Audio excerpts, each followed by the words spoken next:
Hello, everyone. Welcome to another episode of Tooways to Skin a Cat, a show where we talk career experiences, entrepreneurship, and investments. The main aim is to show that there's more than one way to be successful other than just climbing the corporate ladder. We are live on LinkedIn and YouTube, and the show will be available on podcast by tomorrow morning. Don't forget to like, subscribe, and click on that notification bell to get automatically notified when the next episode comes out. If you're joining us live, drop a one in the comments so that we know we're not talking to ourselves, and drop a two in the comments if you're watching the recording. My guest for this week is Luyanda Gidini, a chartered accountant, chief financial officer of Johannesburg Metropolitan Bus Services, or Metrobus, and secretary general of the Association for the Advancement of Black Accountants in South Africa. Luyanda, thanks so much for joining me today. Thank you so much. I mean, it's such an honor. It's quite interesting being on the other side. I'm usually just, the fly on the wall while other people getting interviewed. So it's quite a surreal moment for me. Thank you so much for having me on. We're flipping the script today. Definitely. Let's just jump straight into the meat. Tell us your story. Where do you come from? And even outside of work, who is Luyanda Gidini? Give us a backstory. Man, I'm gonna take your entire 30 minutes for the slot. I mean, if you ask me to talk myself, I can go on and on. But just personally, I mean, I was born in Tembisa. Grew up in Midrand for most of my life. So I'm a Joburg boy, right? Studied at the Midrand High School, Midrand Primary School, University of the Witwatersrand. That's where I did my undergrad and postgraduate qualifications.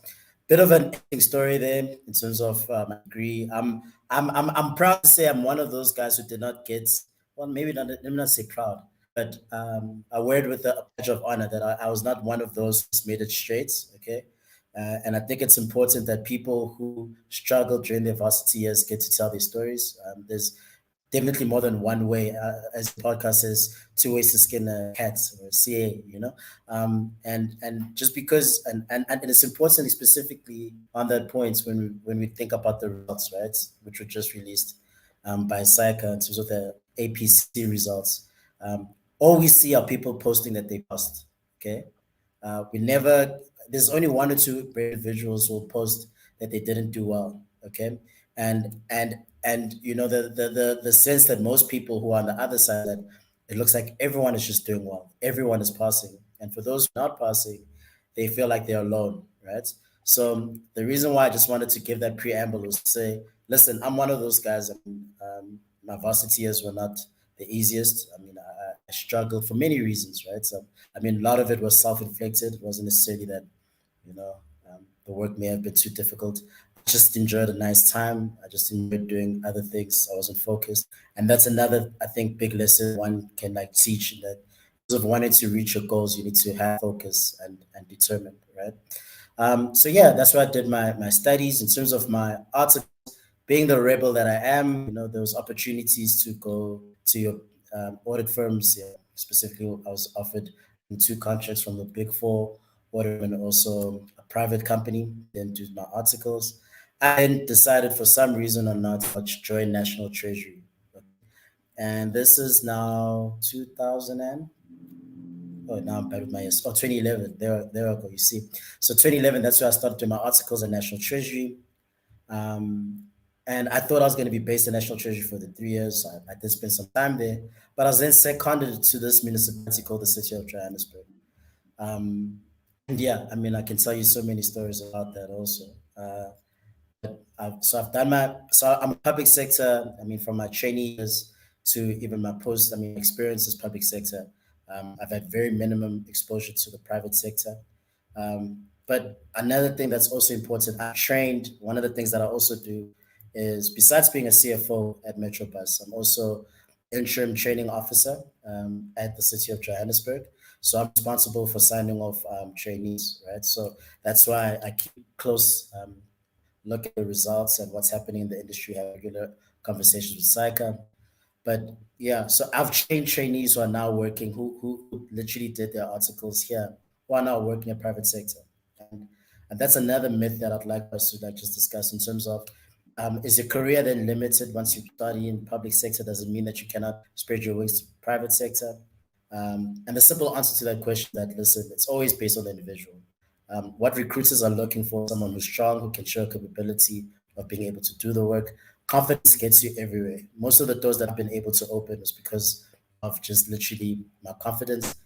Obviously, I've got the technical acumen, but as CA 2025 talks about, it's more about your professional skills that people are looking for. Other things you mentioned that I'm the Secretary General of ABASA. So that 2nd of December 2021, we had our AGM. I was elected to now be the Vice President of ABASA. So I'm a David Mabuza of the Congratulations. country. Thank you. Right. Really proud of the work that ABASA does. And last week you were speaking to my Secretary General, Spogazi Jojo, who's also um, uh, elected at the same time as me. We both serve in the national board of ABASA.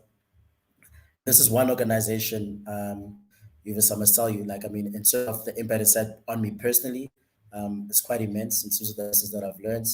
But in terms of what we are trying to do, in terms of the transformation of the accounting profession, we need to rope you in. Actually, we need to find you a seat, because you've got such a very big and important and such a great, a great appeal and reach out there. I mean, we could really use you in terms of just assisting us in terms of transformation, because it's very important in this country.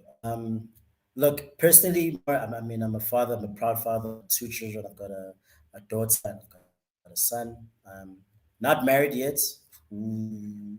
So, so that's also something interesting.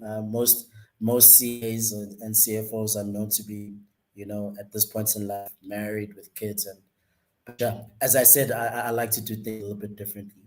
What else can I say, man? So I'm involved in quite a lot of stuff. Perhaps just so you have I'm an audit committee chairperson at an NGO called Equal Education. It's a role I'm really passionate about. What that does is basically it advocates for the rights of like your rural town schools. Okay, so trying to make sure that there's equal access, textbooks are being delivered on time, toilets are at the right quality. It's just, I mean, you have to just look at what Equal Education is doing as an NGO. It's quite remarkable. So the Oh, work that I do at ABASA is pro bono. I mean, I don't get paid for it. So the work that I do at Equal Education is pro bono. I don't get paid for it. I do it because one, I'm very passionate about the profession. I'm passionate about education, passionate about giving back and transformation. So yeah, as I said, I can go on, and you're probably not going to get a word in if you allow me to continue okay. talking. So just take a break there. Okay, let's jump into some other questions then. So, I mean, Sure. you answered some of my questions already. Actually, when you mentioned you did your articles at National Treasury, and they seconded you to the city of Joburg. So, I mean, most people when they go to public sector, they think, okay, I'm going to go to the Auditor General potentially. What was your experience like at National Treasury and the city of Joburg? And would you recommend others applying for articles at state institutions other than the Auditor General? Listen, would I recommend it? Definitely, but I'm very particular and clear to say that you need to understand that a lot of these programs requires a different kind of animal. The nice thing about auditing programs is that it's their core business, right? So in terms of trainees, producing chartered accountants and auditors, that is their core business. That's what they do day in, day out. The moments, I mean, this is what we used to call top in the back in my time, training outside of public practice. The moment you go in there, I mean, you actually enter into a business. So whether it's a business, whether you're joining Standard Bank, whether you're joining Investec or joining City of Johannesburg or National Treasury or IDC, you need to understand that you're joining a business, and therefore there are other professionals, there are other priorities. You are, and your journey, it to be successful is going to be mainly driven by what you put into it. Because I mean, I'll tell you specifically at National Treasury, by the time we got in, there was I think it was still in its, I wouldn't say, yeah, I'd say infancy stages. Okay, so there were a lot of teething issues that we had to experience as trainees, in terms of just getting the right rotations, getting our competencies, have to deal with reviewers who cannot differentiate whether you're an intern or whether what's the difference between an intern and a trainee accountant, and also the quality of work that you have to receive. Um, and in the city of Johannesburg, it's probably more because also we only just got accredited in 2017. But our growth is well. Let me not say it's great, but in terms of, I mean, the space. I mean, government is very regulated, very bureaucratic. But what we've been able to achieve, I think it's awesome. So to answer your question on whether I would recommend it, definitely without a question, because I think the exposure that you receive in those businesses, rotating to different departments, is second to none. And especially in the public sector, let me speak more on where I've got more exposure and more experience. I mean, you're able to differentiate yourself quite quickly if you are um, good at your job, are able to show value. Okay, one, because you're young, you're already an outlier. Okay, because the majority of servants are, are old people, right? And seeing young people then occupying some of these spaces is, I wouldn't say rare, but and leadership it's spaces. not every day. Yeah. So you are able to make, I mean, obviously, if you're doing the right things, you're adding value, and always have to make sure that you don't fall into the public sector mold, the typical public sector employee, because, I mean, you can fall into that trap of coming into work and not doing anything, even as a trainee. Because remember, you're rotating to different departments, different reviewers. So if your reviewer is not really serious about giving you work or making sure that you meet your competencies, you can literally go through your days not being productive. But if you take the approach that cycle requires and you maintain your ethics, you maintain your professional competence and behavior, it's very easy for people to pay attention to, very easy for you to get involved in some very high profile project. So I've got trainees who have already done valuations for some of our companies. City Wow, of Johannesburg has got 13 companies which owns. I'm the CFO of one of them, okay, the bus company. Um, and there's one central treasury department within the city of Johannesburg when it talks about investor roadshows, engaging with rating agencies. My trainees get first-hand exposure to all of that. it's amazing. Okay, yes, and these are things that, and I'm obviously speaking to what we can offer, not necessarily what others, because I don't want to make the comparison. But I definitely know from my peers, especially in audit, they don't necessarily get as much exposure to those kind of things, right? And the fact that you are responsible for what gets consumed by the public, responsible for taxpayers' money. Your ideas, your thoughts can either save the company millions or the municipality millions, right? Your inputs. It's a great thing. And knowing that you're actually doing something, you've got a risk, especially in the public sector, that you're using to then better the services. I think it's a great feeling. So I would definitely, with a question of the doubt recommended, but always, again, it's not for everyone. Okay, it really isn't. And I think you'd know for yourself what kind of individual are you. Are you more of wanting to be in a structured environment where you know after my articles, I'm probably going to be an audit manager. A few years, I'll be a senior manager. If that's what that safety, that predictability. If that's where you are, don't come to training outside, because I mean it's literally you have to make a plan for yourself. You need to convince people that you are worth absorbing after your time is up.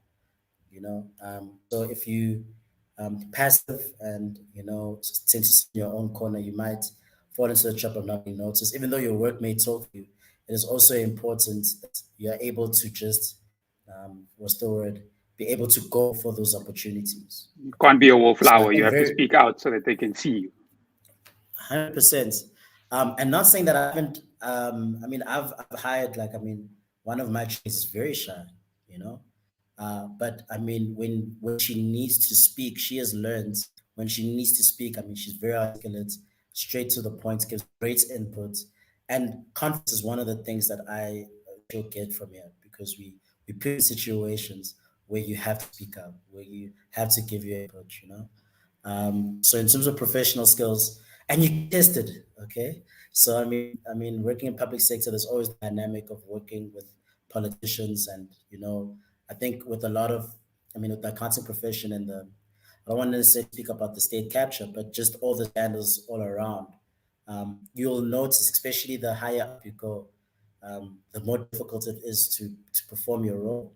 So you always, have to have a strong character to be able to not fall for some of these things and stay vigilant because it's a very, I wouldn't say it's a friendly environment for professionals. So it's not for everyone, but I would definitely recommend it. I think that gives us a good understanding. Over the last few months, I've had quite a few trainees from the Auditor General reach out to me saying that they're struggling to find jobs in corporate. And I know you touched on it a lot. They're saying their colleagues in the private sector seem to find jobs much easier. And sometimes corporates have this negative perception of the public sector. But like, how do we fix that? Because sometimes the only advice I can give them is maybe be willing to take a salary cut to prove yourself. But that doesn't seem fair to that person. I don't know if you experienced some. I know you went straight to. I mean, you didn't go to corporate, but I don't know if you applied anywhere else or you have that experience, and if you have any advice for them. Yeah, look, I mean, I think the one public sector definitely has a negative reputation. So to speak about it otherwise would be misleading. And in terms of how we change the perception of a public sector trainee, uh, I think science to play a huge role in that one.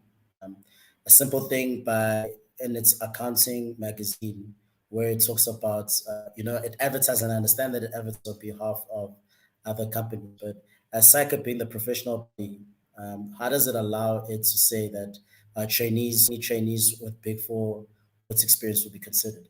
Okay, what is then the point of us writing all these the ITC and the APC exams?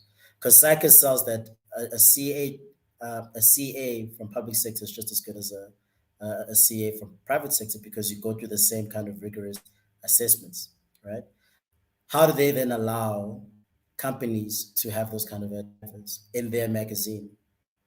So it's our professional body. I mean, I love Freeman Novalo. I want to bring it there. Freeman Novalo was the accountant general of South Africa at the National Treasury. He was the brainchild behind the top program at National Treasury. So I love the man. I think he's brilliant. And but he works at Psycha. He's the CEO. And just because I love him doesn't mean that I'm not going to criticize Psycha. Okay.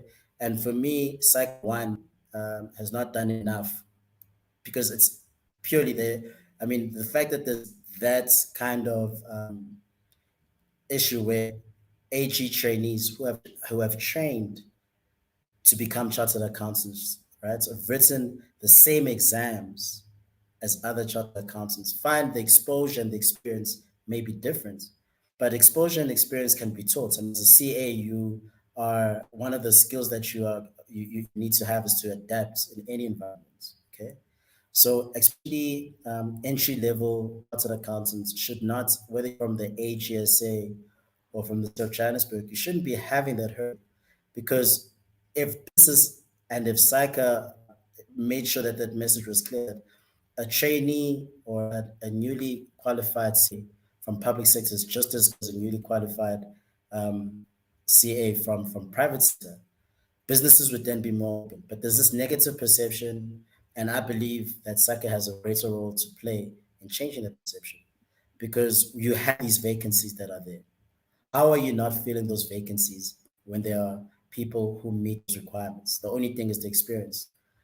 Get me in the door, teach me. I mean, it's not going to take you an entire 3 years again to teach me how to do the work. Okay. As a CA, Everybody I've learn. gone through enough training for you to, it wouldn't take, yeah. So it's perception. It is not fact, but it definitely does exist. And it's unfortunate. What do we do about it? I already spoke about cycle's responsibility. It's important also for as public sector practitioners to obviously give more exposure to our trainees, give them more experience because we struggle because of the regulation. We struggle to retain because I had to go out and advertise after trainees have done their articles, even though their positions available. They need to compete with everyone else. And the question is that, but I've invested so much in this trainee and building them and developing them in this space. Audit companies understand and they're able to just to absorb them. It would be lovely that as public practitioners, there's people that we are spending so much time and money on. would have pipelines. So AGSA, look, it does have, but it obviously cannot take everyone, right? Because it's a huge organization. But again, it's holding those companies accountable to say, but what are you trying to say about public sector trainees? Has this been tested? You know, is this a fair discrimination to have? Yes, you have the right to hire whoever you deem fits for the role, but then to discredit someone just purely on where they did their articles, whereas they wrote their exams as everyone else, is that really fair? So it's to call out those kind of companies who would not sit with an AG trainee or AG really qualified CA and say, but that's BS. Um, and as Saka, I like to always take it to Saka because I mean they go to Saka for these people, right? This is a professional body. If we're supposed to be all equal, right? And as you said, you get a lot of AGSA trainees coming to you. So imagine how many go to Saka. So this is not a new problem. So Saka is aware of this. What is Saka doing about? They should be calling out those companies to say, listen, you cannot discriminate against trainees or newly qualified CAs just because they did articles in public sector. They've gone through the same rigorous process to become CAs and should be treated the same. You know, No. you'll be amazed. You'll be amazed at the amounts of, I mean, of the quality that you get. A lot of us, I mean, I'll speak. A lot of us were necessary. Were probably written off. I've had offers in private sector. Okay, I think because of my personality, I come across, well, I'm confident enough to be able to go into any place and speak for myself and speak well about ability. Chartered accountants or accountants by nature are not talkers, are not to talk about themselves. There's this perception that you need to be humble, the work should speak for you. But when you're going into an interview phase, you need to be able to articulate and quick and show what value you can provide. And you only got a few I minutes to hear do what that. you're saying. But I So, suppose it goes back to some people have that natural talent. But I mean, nobody teaches you, especially if you come from previously disadvantaged schools. Like your aim is to get to pass, right? Nobody, or to do well and get out. Nobody teaches you this is how you be confident. This is how you deal in a professional environment. This is how you stand out. We have to learn these things by experience. But some of the people that come from the more the more advanced schools get taught that.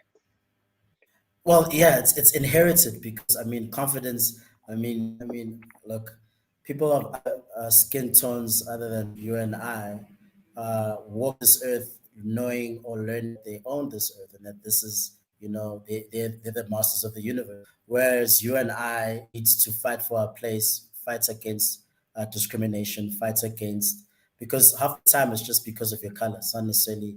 And public sector is because you're a different color than they prefer. And that's why they may know. It's just another form of discrimination, honestly. In my view, in my view. And one of the nice things about training outside of public practice instead of audit firms is that you get exposed to situations where your professional skills get tested day in, day out, and you need to present, you need to engage. Okay. So by the time and what I've learned, I get audited by the audit general. And some of the guys that come in are very passive, very soft spoken. And I'm like, hey, chief, speak up. I can't hear you, have more I mean, if you're gonna convince me that I need to change my financials, you need to say it convincingly because I'm not convinced as how many great points you may have. The fact that you're not confident in what you're saying, I can literally say, well, I do not think that's correct. Say it with your And you chest. give reasons. Say it with your chest, exactly. Say it with your chest. Yeah. But yeah, man, I mean, it's I'm very, I mean, you touched the nerve when you spoke about those AGSA trainees struggling to get opportunities, because it's unfortunate, it's just perception. But I'll tell you, even now, even black trainees in big audit firms struggle to get some jobs also. So the question is not Right. necessarily where you studied, but it's the color of your skin today. Till today, getting into in corporate South Africa, if you didn't go to the right school, if you don't have the right accent, so my accent works negative for me here. So you can see I speak with a bit of a twang.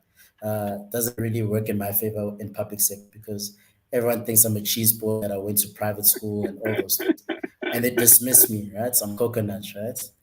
Whereas in private sector, they'd be like, oh, sure, but say, come over here, chat, say, let's have a dope, because able to, I don't know, whereas someone, as you said, from a rural whose English may not be as quick and as articulate, and because of those soft skills, and then they're not able to um, almost like gel with people, or what I mean, with the cliques, be part of cliques, then even the kind of work, and as in ABASA, we hear a lot of these stories, okay, where trainees get negative reviews just because they can't speak Afrikaans, so they didn't watch the rugby over the weekend. Okay, No, it's and terrible. we must understand that reviewers and training officers are people, so they're going to have a prejudice inherently, and you, as humans, we go for people that are more like us, that we like, we can relate to. And yeah, and most corporates, white people who will prefer to have people in the environment, and unfortunately that's the truth. That's at least where I see it. um But we yeah, need to be the change. That's the we need to be we the need to be change, the yeah. we need to be the change. Diversity is clearly important and needs to be looked into. To be able to Uh, call it out, right? yeah, definitely, Yeah. definitely. For the audience, if anybody's got any questions for Luyanda, please add it to the comment section now. We'll answer all the questions towards the end. Uh, Luyanda, I see on your LinkedIn it says you've started your MBA at Gibbs. How have you found the experience so far compared? Because I know it looks like you were at Wits Business School, you were at UCT Business School, you spent time at Wits undergrad. Like, how's the difference between the different organizations been for you? Your experience of it? Sure. Sure. Let me give context, right? So, at UCT, so at some of the nice things, the UC Business School thing was a senior manager course program we were taken through. So, it was not. Uh, the learning was quite different. It was great. We were taught by international professors, so great experience. But nothing compared to undergraduate or postgraduate. Last year, I completed um, what you call an executive manager's municipal finance and management act. So if you want to be a senior executive in government, you need to go through these courses. So because I work in local government, MFMA is basically the go-to legislation, and that is it's a period. It's a must to have it. You're given a certain amount of time to get it. So I was competing that for a year, and it was. It was. I haven't been in a school setting in a very long time, right? The last time I did school, or the last time I was studying, was when I was writing my second board exam, which is before APC. Thank God. I don't know if I would have survived APC, to be honest. But anyway, so that was my first test of having to doing test writing exams, individual assignments, syndicate assignments. And I thought after going through the experience, I'm gonna register for my MBA because it's something that I want to do for the longest time.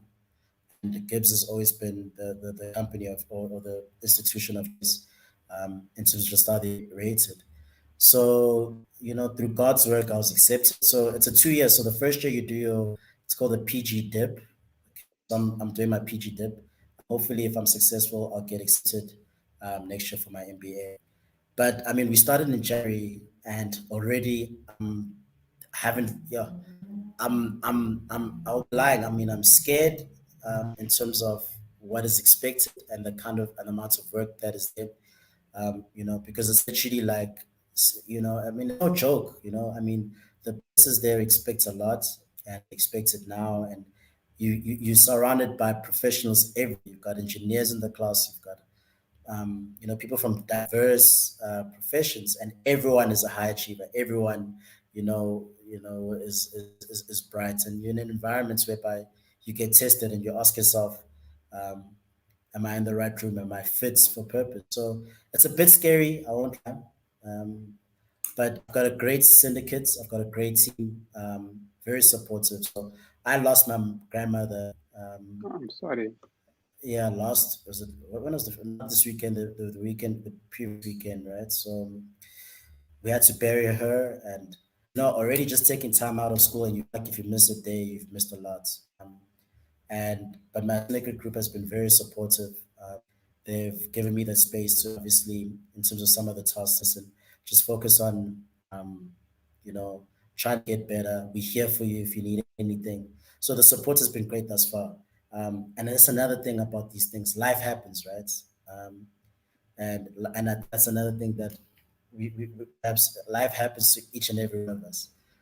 But it's important when you have a dream, when you have a goal, to try to focus yourself in terms of even with life happening, try to reach that goal. And it's a real character test your character. But I'm enjoying it. I'm scared. I won't lie. But I'm up for the challenge. There's no point of living this world if you're not scared to fail. Just make sure you fail. What is that saying? Fail, fail often, And so fast. fail early, fail fast, fail often, and fail forward. Right. So as There long we as you go. always learn, yeah, as long as you're learning from your failures. So yeah. So this is the one question I like to ask all my guests. So what is one piece of advice you would give your younger self? Ooh, don't be afraid of failure, man. You know, regret most. Look, it's gonna be a lot of advice. It's not just gonna be one, but you regret the decisions that you don't take more than the decisions that you take, right? So I always remember that, and always make decisions on the basis of faith and rather than fear. So we tend to be scared of our own potential, like, but what if I fail? What do people say? People will laugh at me, and then, there'll be great things that you've achieved or great learnings at least along the journey. Because it's never a destination. We always think once I complete my undergrad degree, I would have made it. Oh, this postgraduate. Once I get my postgraduate, my CT, I would have made it. Oh, now there's articles. Oh, there's board. There's ITC. There's APC. Oh, now you've gotten that. Oh, the CA. Then it's like, okay, but that's not enough. Some people want to do CFA. Some people like me want to do MBA. And then there's always as soon as you reach the peak of the mountain, you'll There's realize another that you're actually at mountain. the bottom, and there's another mountain. There's another, That's true. and yeah. So just I mean, it's a journey, man. And I think if people, it's very corny, very cliched, and I think I can't remember the company's Nissan. It says like life's a journey. Well, I don't remember what the company was. Life's a journey. Enjoy the ride to Toyota, right? But that is very true. I mean, the moment we stop thinking about everything being a destination, once I get there, I'll be happy. Oh man, your happiness is determined by your now. You need to find ways not to make yourself happy. It's not going to be when you climb Mount Kilimanjaro. You need to be happy when you take that first step in the decision of climbing Mount Kilimanjaro. I love it. Your happiness is you. It's not a destination. It's great advice. It's great So that's advice. like three or four pieces of advice for No, free. You asked for for one, I free. gave you I like it. three for free. Discount. It's special. We're just gonna move over to see if there's any questions. We've got one question here from Tyrone, which says, "How do you see the short-term fiscal future of South Africa playing out?" Tricky So Tyrone question. Naidu, shout out to Tyrone Naidu. He's one of my syndicate members at Gibbs. So he's a team member of mine. Great guy, very supportive, very smart, very intelligent. And if I knew that he was going to be asking questions, I would have told him not to, because now he's asking a very difficult question, right? How do you see We the can pass short-term it. fiscal future? No, let's try it out. I mean, I never back down of a challenge, right? Short-term fiscal future of SA playing out. Well, in terms of our outlook financially as a country, I mean, it's not looking too great, right? I think in terms of our growth trends the past few years, it's been in the negative. I think it's only 1 or 2 quarters where we've seen positive growth. In terms of our unemployment rates, our youth unemployment rates, everything that you look at if you look at nationally, we're not doing too well as a country. And that's concerning. But whenever there is, as they say, what do they say? Never let a good, never let a good chaos go to waste, something like No, that, right? never waste a good Crisis, crisis. never let a good crisis go to waste. So this is then the opportunity for young professionals, entrepreneurs to come out in terms of then, because there's so many problems. Billionaires are there because they're there to solve everyday problems. And in a country where we are facing every corner of the market, there's a problem. It requires people like you and me to then come up with the solutions. And I'm not saying come up with the solutions so you can be a billionaire, but I'm saying in terms of this opportunity, even in the crisis that we're facing right now. So am I positive and optimistic about South Africa's future? Definitely, I am. Always have to be. As I mean, if you're going to be playing in this space, the question is, why wouldn't you be? Because what are you doing about it? You would not be positive about it if you are just waiting, watching to see what happens. That's another thing that I took against is that um, you cannot, it's especially young people, you cannot just watch the news and be like, oh, this is such a corrupt government. Government is made up of people, right? You need to make that choice. Say, well, I'm tired of this piece. I'm tired of this corruption. I'm tired of, a service delivery taking place. I'm going to raise my hand, and as Mahatma Gandhi says, be the change that you see, right? You cannot be passive because it's not a movie. This is your life. This is your future. This is the world, the country that you for our children, our grandchildren. So I'm very positive in terms of the opportunities and the role that we can play. You know, Okay. I definitely plan. I mean, and that's why perhaps I volunteered so much of my time because I believe that whatever life is giving, I need to give back.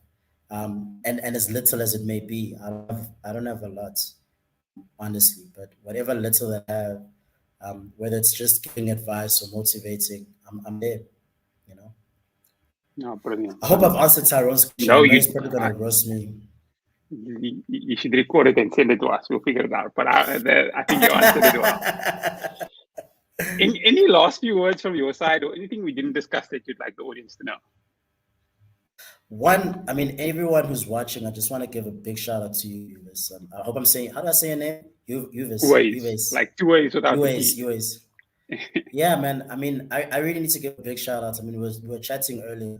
I think that the work that you're doing is absolutely phenomenal. The commitment that you've done to this podcast, I mean, it's great. I mean, if you keep up at it, I mean, you're inspiring a generation, first of all.